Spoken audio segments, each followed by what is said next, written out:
Muy buenas tardes a todos. Para esta hora del mercado, en aproximadamente a 2, 3 horas de que se cierre la sesión en Estados Unidos, hay un punto clave que revisar en la gráfica del euro dólar que vamos a tener muy en cuenta durante digamos, el trayecto que va a tener durante las siguientes horas, sobre todo por los soportes que hemos vigilado a lo largo de esta semana. Vamos a dar un poquito perdón, de lo que ha venido pasando con las sesiones de política monetaria en los dos países y los datos económicos que se presentaron para Estados Unidos y su relevancia sobre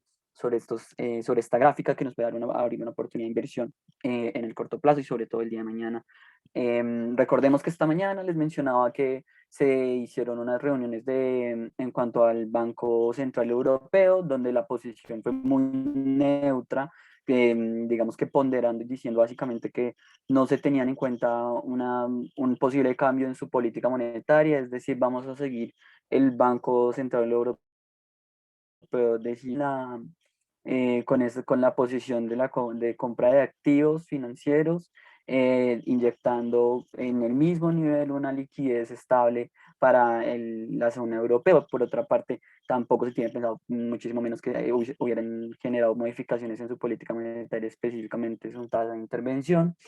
Lo que digamos generó un terreno plano para el euro. Y por otra parte, a lo largo del día se presentaron datos relevantes para Estados Unidos, comenzando con los datos del empleo para Estados Unidos, que fueron los mejores que se han presentado digamos que en este periodo de pandemia. Lo cual específicamente vamos a hablar eh,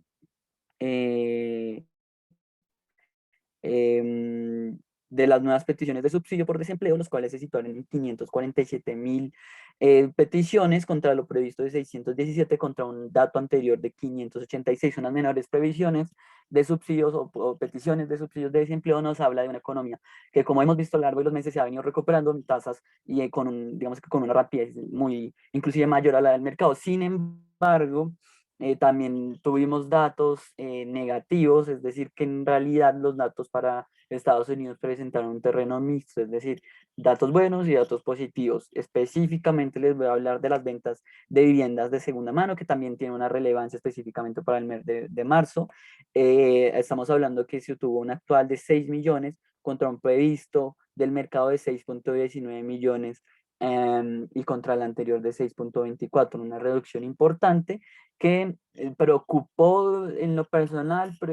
digamos que a largo plazo hablaría de una preocupación en cuanto a la inflación. Yo explicaría más este dato de ventas de viviendas en lo personal con una inflación alta que me habla de unos niveles en los precios de las viviendas altas, por lo tanto una reducción en la compra y en la venta de estas, por supuesto. Mm, Adicionalmente a eso,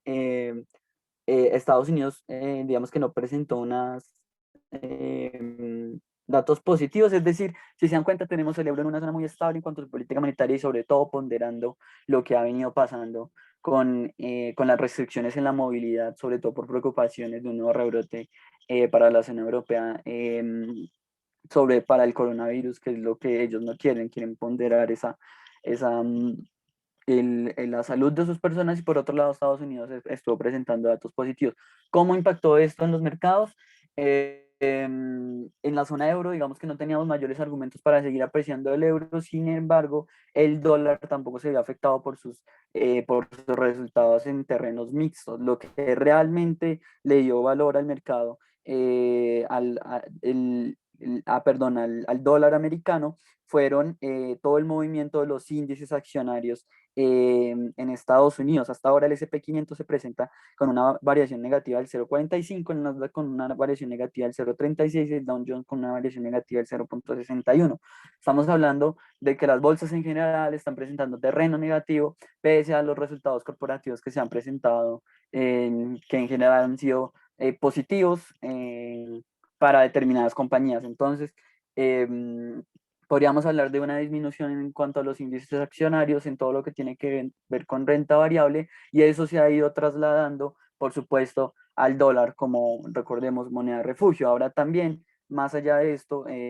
la transición más rápida de buscar el dólar como moneda llamativa tiene que ver con el resultado, con la apreciación de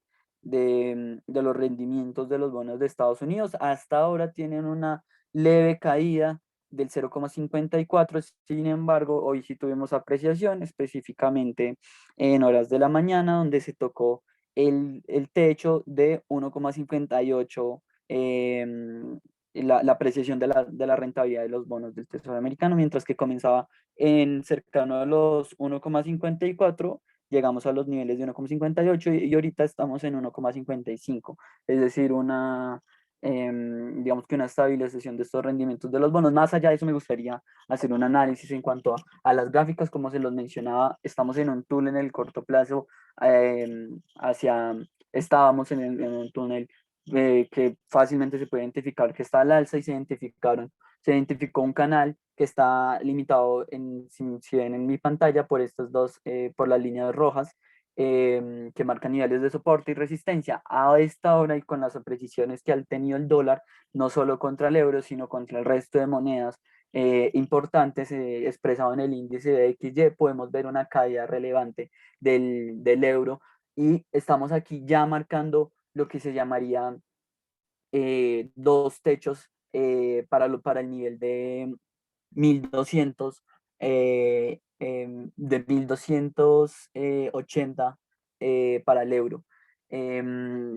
Digamos que el mercado nos está dando una clara señal de reversión a este nivel de los 1200, inclusive hoy tocamos niveles por debajo de los 1200, cercanos a los 1998. Este es un punto clave porque si el euro no se sabe defender frente al dólar y supera esta barrera, eh,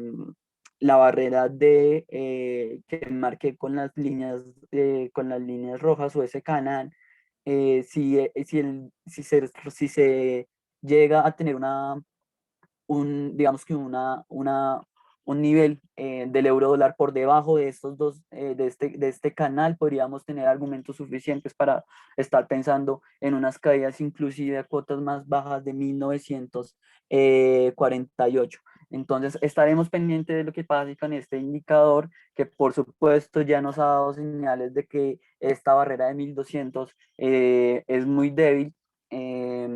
lo cual podríamos, digamos que aprovechar en dado caso de que se dé un rebote, podríamos experimentar nuevamente una subida. Sin embargo, en lo personal, yo pensaría más en una corrección a la baja, como lo he marcado en sesiones anteriores, con esta línea verde, dada sobre todo el panorama negativo que hemos tenido en los índices, que también pueden presentar una oportunidad de inversión que voy a explicar en unos minutos. Eso es todo por este indicador del euro dólar. Espero que tengan una jornada muy rentable y espero esta información les haya servido de gran utilidad. Espero que tengan un muy buen día y muchas gracias por su tiempo.